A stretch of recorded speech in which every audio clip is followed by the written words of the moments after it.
Ang malaking ballroom ay puno ng tawanan at usapan. Biglang bumukas ang pinto.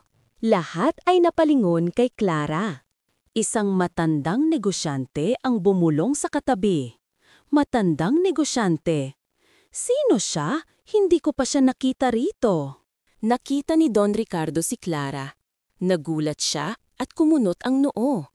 Tila may nakaraan silang koneksyon. Isang batang Clara, umiiyak, kinakaladkad palayo sa isang bahay. Si Don Ricardo, nakangisi, nagtuturo. Isang pulutong ng tao ang nagbubulungan at nagtatago ng tingin. Bumalik sa kasalukuyan. Lumapit si Don Ricardo kay Clara. May mapanghamak na ngiti. Don Ricardo, sino ka ba, miss? Hindi ka nabibilang dito. Ngumiti si Clara, isang malamig at matalim na ngiti. Clara, ako lang naman ang bagong may-ari ng 60% shares ng kumpanyang gusto mong bilhin, Don Ricardo. Nang laki ang mga mata ni Don Ricardo. Nawala ang ngisi sa kanyang mukha. Nagsimulang magbulungan ang mga bisita. Babaeng bisita? Ano raw? Bagong may-ari? Lalaking bisita? Paano nangyari yan? Sino ba talaga siya? Sa isang board meeting, ibinababa ni Don Ricardo ang isang kontrata sa mesa. Don Ricardo, hindi natin pwedeng aprobahan ang deal na ito. May mga issue sa background ng bagong shareholder. Ngumisi si Clara, kalmado. Clara, ang kasaysayan mo ng korupsyon, Don Ricardo, ay mas mahaba pa sa pasensya ko. Naglabas si Clara ng mga dokumento. Ibinunyag niya ang ebidensya ng nakaraang pandaraya ni Don Ricardo. Nagkatinginan ang mga executive, gulat. Executive 1, nagnakaw siya sa pondo ng kumpanya noon? Executive 2, hindi ako makapaniwala. Sa isang malaking salusalo ng pamilya, nakita ni Dr. Leo Alcantara si Clara.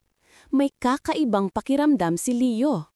Leo, Miss, pamilyar ka sa akin. May maitutulong ba ako? Lumapit si Don Ricardo, may pagmamaliit sa tinig. Don Ricardo, Leo, huwag mong aksayahin ang oras mo sa mga bagong yaman na walang pinanggalingan. Tumingin si Clara kay Don Ricardo. Ibinunyag niya ang isang lihim na koneksyon ng angka ni Don Ricardo sa isang dating iskandalo sa lupa. Nagulat ang mga miyembro ng pamilya. Matandang babae, hindi totoo yan, lihim yan ng pamilya. Binatang kamag-anak, kaya pala biglang yumaman si Don Ricardo noon. Sa isang mataong auction, naglalaban si Clara at Don Ricardo para sa isang mahalagang lupain. Auctioneer, P20 milyon, may lalagpas pa ba? Clara, P30 milyon. Galit na tiningnan ni Don Ricardo si Clara. Don Ricardo, 40 milyon. Clara, 50 milyon at may bonus pa. Ibinunyag ni Clara ang plano ni Don Ricardo na gawing maruming pabrika ang lupain. Galit ang publiko. Nag-iba ang tingin ng mga tao kay Don Ricardo. Magsasaka. Gusto niyang sirain ang lupa namin. Lokal na residente. Salot siya sa komunidad. Kinabukasan, lumabas sa mga balita ang akusasyon ni Don Ricardo kay Clara tungkol sa financial scandal. Tila bagsak si Clara. Reporter, Clara de la Cruz, sangkot sa malaking anomalya. Isang mataong press conference. Pumasok si Clara, kalmado. Dumating si Don Ricardo, mayabang. Don Ricardo, nandito ako para patunayan na isang sinungaling at magnanakaw si Clara de la Cruz. Ipinresenta ni Don Ricardo ang kanyang ebidensya sa harap ng mga kamera. Don Ricardo, narito ang mga dokumentong nagpapatunaya sa kanyang pandaraya. Ngumiti si Clara. May ipinakita siyang USB drive sa mga reporter. Clara, salamat sa iyong ebidensya, Don Ricardo. Ngayon, hayaan mong ipakita ko ang akin. Ipinakita ni Clara ang mga recorded confessions at bank statements na nagpapatunay na si Don Ricardo ang utak ng skandal. Nagulantang ang lahat. Pumasok ang mga pulis. Chief Inspector, Don Ricardo Vargas, arestado ka sa kasong pandaraya at pagnanakaw. Nagbago ang mukha ni Don Ricardo. Mula sa kayabangan ay naging takot. Kinakaladkad siya ng mga pulis. Don Ricardo, hindi ito totoo. Niloloko niya lang kayo. Ngumiti si Clara sa harap ng kamera. Clara, ako si Clara de la Cruz, apo ni Don Emilio de la Cruz, ang tunay na may-ari ng lahat ng inagaw mo, Don Ricardo. Leo, gulat? Don Emilio? Hindi kaya? Kumalat ang balita.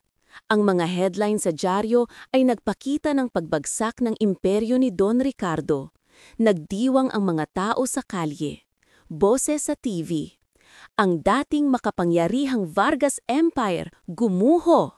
Nakatayo si Clara sa harap ng mga naibalik na ari-arian ng kanyang pamilya.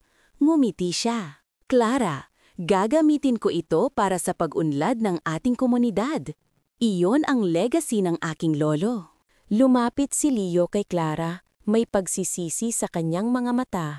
Leo, patawarin mo ang aking pamilya, Clara. Hindi ko alam ang buong katotohanan. Tiningnan siya ni Clara.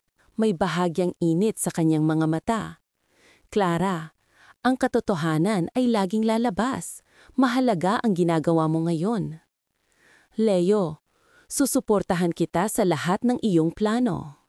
Tinitigan ni Clara ang isang lumang litrato ng kanyang mga lolo't lola. May nakita siyang kakaibang simbolo sa likod nito. Seryoso ang mukha niya. Clara, V.O.